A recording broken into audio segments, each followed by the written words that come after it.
sellaron adecuadamente.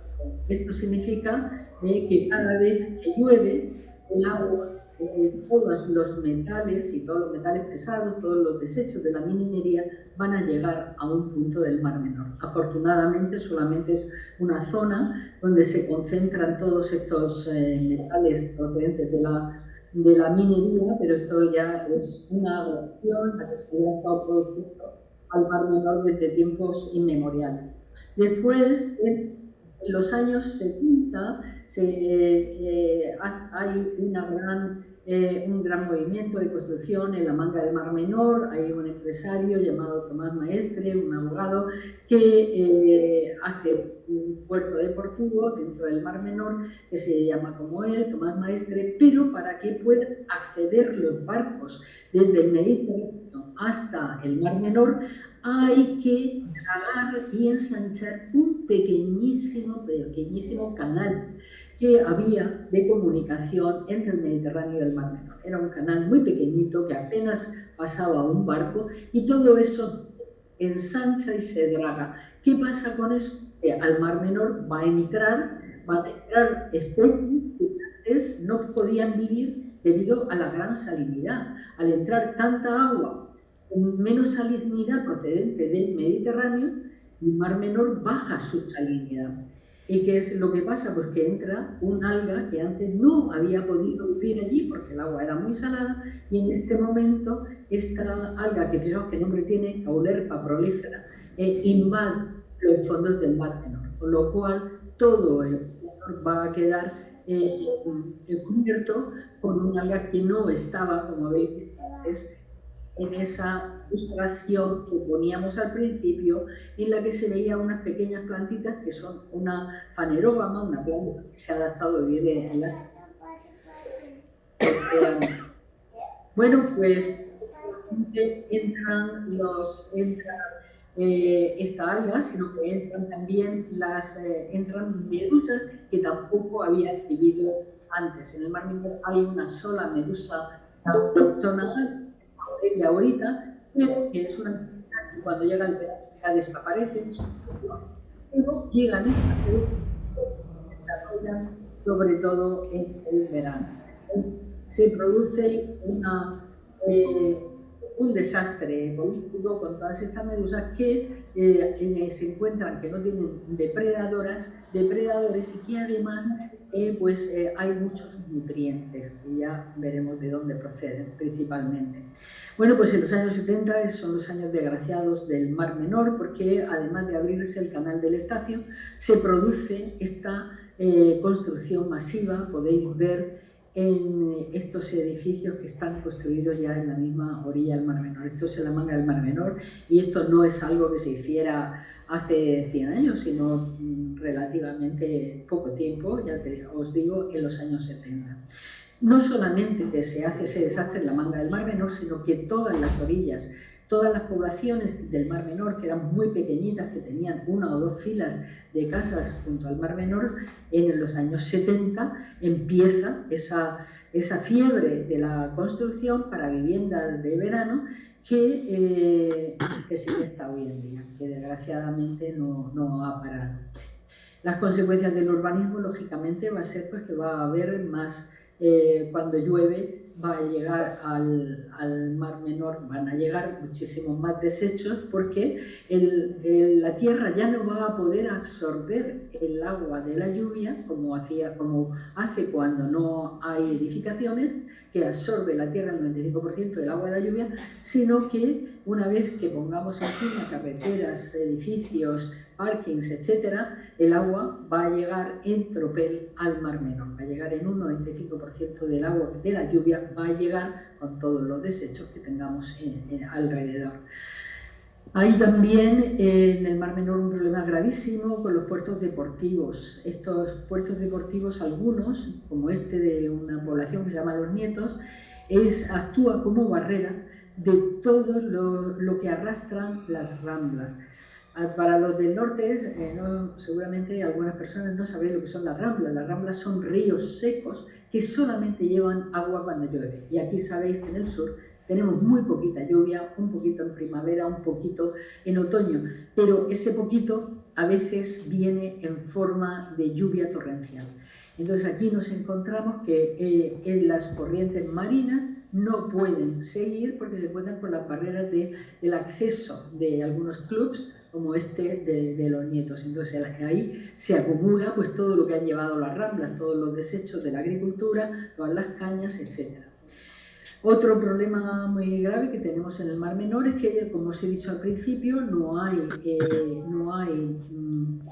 arena en las playas de las lagunas costeras, son muy pequeñitas y durante 40 50 años se han estado rellenando, a veces con arena de otros sitios y otras veces con arena misma de cantera. ¿Qué pasa cuando llueve? Pues que toda esta arena que está en la orilla se va a ir al agua. ¿Qué pasa? ¿Qué hacen los ayuntamientos? Sacar esas arenas con maquinarias pesadas, removiendo los fondos y eliminando la vegetación y la flora y la fauna que vive en las aguas someras del Mar Menor. Esto es un desastre que estamos denunciando continuamente y que sigue y sigue.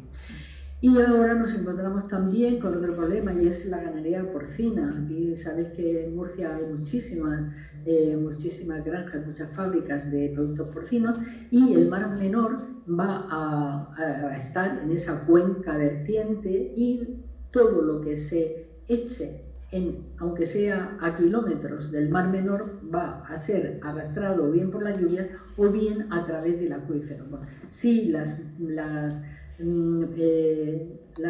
granjas no tienen una impermeabilización perfecta, pues el agua se va a colar para dentro del acuífero y van a llegar igualmente al Mar Menor. Otro desastre de los años 70, hemos visto lo de el ensanche del canal del Estacio, hemos visto también la construcción, pero ahora vamos a encontrar con el problema más grande.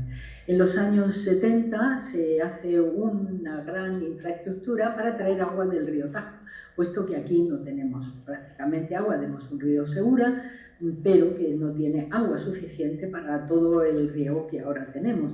Bueno, pues se hace ese trasvase y bueno, trae mucha riqueza aquí, pero va a traer, como vamos a ver ahora, muchísimos problemas. En este mapa veis toda la zona azul, es una zona, a la derecha veis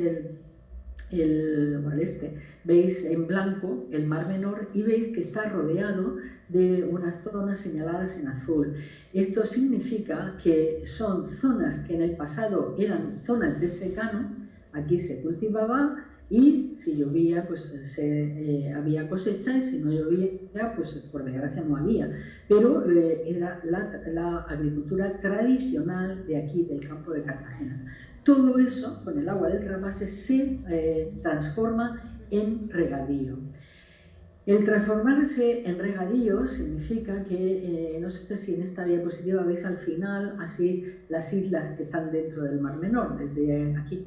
Bueno, pues este tipo de agricultura lo que ha hecho ha sido eliminar las terrazas donde antes se cultivaba, para que ahora sea más rentable económicamente. Se eliminan unas terrazas en las que antiguamente había los cultivos y que hacían que el agua, cuando lloviera, no llegara en tropel al Mar Menor, sino que el agua fuera absorbida por la tierra en gran parte. Ahora lo que pasa es que al haber hecho este tipo de agricultura, aquí lo tenéis, son como autopistas. Cada vez que llueve y que llueve torrencialmente, todos estos sedimentos, esta tierra de todos los cultivos va a llegar al Mar Menor, pero no va a llegar el agua de lluvia solo, va a ir acompañado de estos sedimentos que están cargados de todo lo que se le ha echado de insecticidas o plaguicidas, etc., ¿no? Entonces todo esto que va a llegar al Mar Menor pues va a contribuir a que cuando llueva, que aquí llueve muchísimo y de manera torrencial, pues todo esto va a llegar al Mar Menor y va a llegar todos estos sedimentos, como os acabo de decir, todos contaminados. Bueno, pues aquí también veis cómo llegan hasta el Mar Menor a través de los canales que va abriendo o las ramblas que van haciendo. Como no ha habido suficiente agua con el agua del trasvase, pues se hicieron durante un tiempo muchísimos pozos. Pero los pozos que se hacen en el entorno del Mar Menor, en lo que se llama el campo de Cartagena, esa agua es un agua muy salobre. ¿Qué es lo que hay que hacer? Pues lo que se ha hecho ha sido quitarle la sal para poderla reutilizar de nuevo de riego. Pero lo que se ha hecho durante muchos años ha sido que todo el rechazo, es decir, todo lo que se quitaba con la sal, que iba acompañado de todos los nitratos que se utilizan en los fertilizantes, todo eso iba al Mar Menor. Durante muchísimos años he estado yendo al Mar Menor. Bueno, pues aquí tenemos una rambla, que esta foto está hecha del domingo pasado. No va a dejar verla. Bueno, esto es el agua que está llegando todavía al Mar Menor procedente de la agricultura, del exceso de agua de la agricultura, y además, después de tantísimos años regando de tal forma, pues lo que ha hecho ha sido que el acuífero se haya llenado de agua y esté en este momento rebosando. O sea que ahí hay agua del agua que viene de manera superficial del excedente de la agricultura y además del agua del acuífero que está ahí saliendo.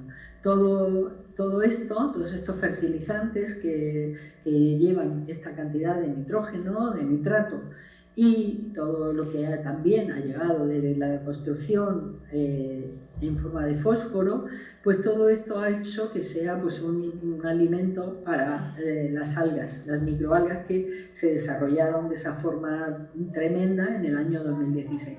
Y ahí veis que todo este fitoplancton consume el oxígeno, y al dejar el agua sin oxígeno se producen situaciones de anoxia y producen la muerte de los peces.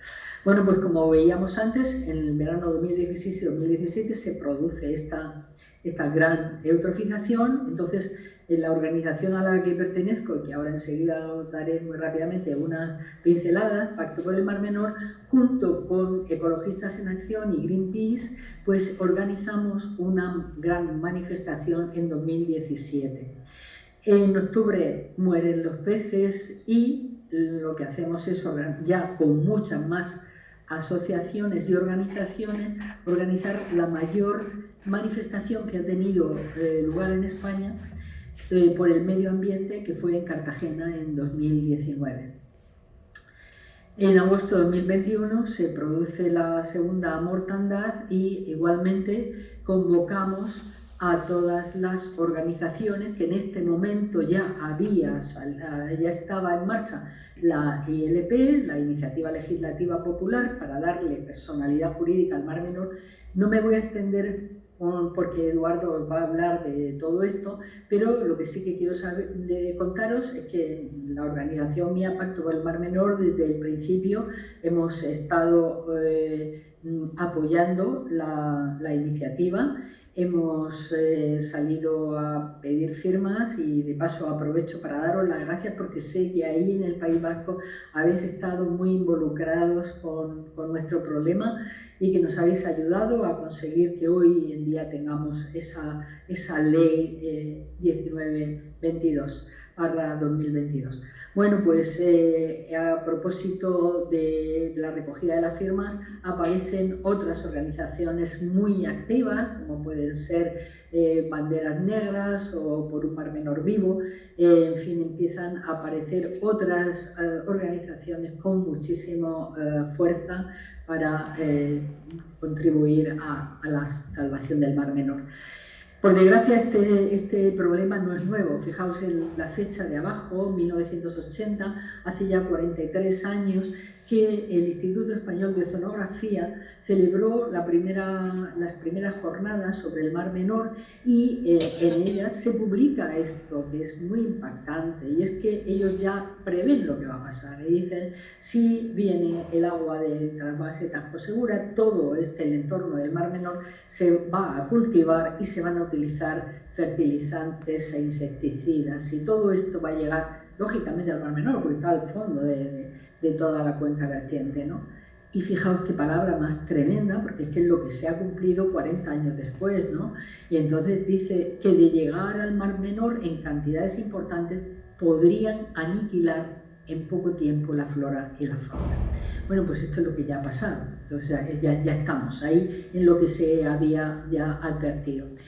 A la organización a la que yo pertenezco, Pacto por el Mar Menor, en 2015 un grupo de amigos nos ponemos de acuerdo porque ya estamos viendo, claro, 2015 cuando es la sopa verde 2016, pero en 2015 ya se están viendo los primeros síntomas.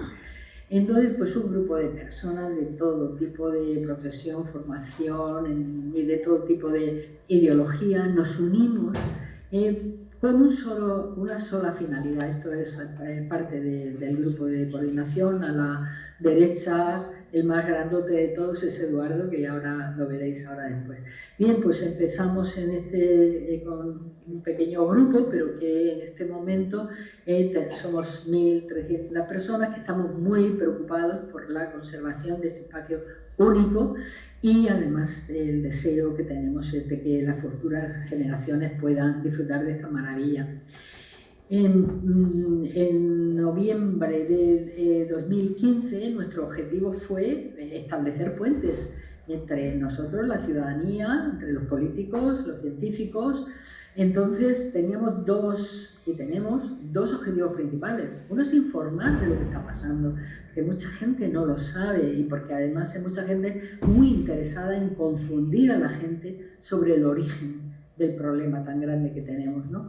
Y además lo que hacemos es presionar a la administración, y hemos presionado a la administración de 1000 maneras. Aquí es la más llamativa. Esto es en Europa, en el Parlamento Europeo, que ya en 2016, después de la sopa verde, al mes siguiente, fuimos a Europa y volvimos otra vez en 2017 y volvimos otra vez en 2020.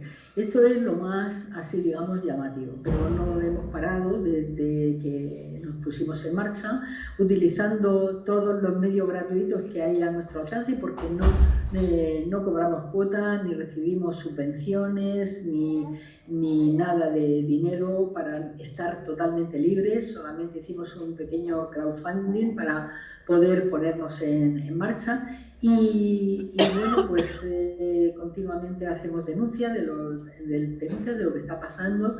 Y bueno, no me quiero comer mucho más tiempo, entonces si os parece, después en el debate, pues si queréis saber más detalles, pues con muchísimo gusto os lo comento. Pues quiero daros las gracias de nuevo por toda vuestra atención.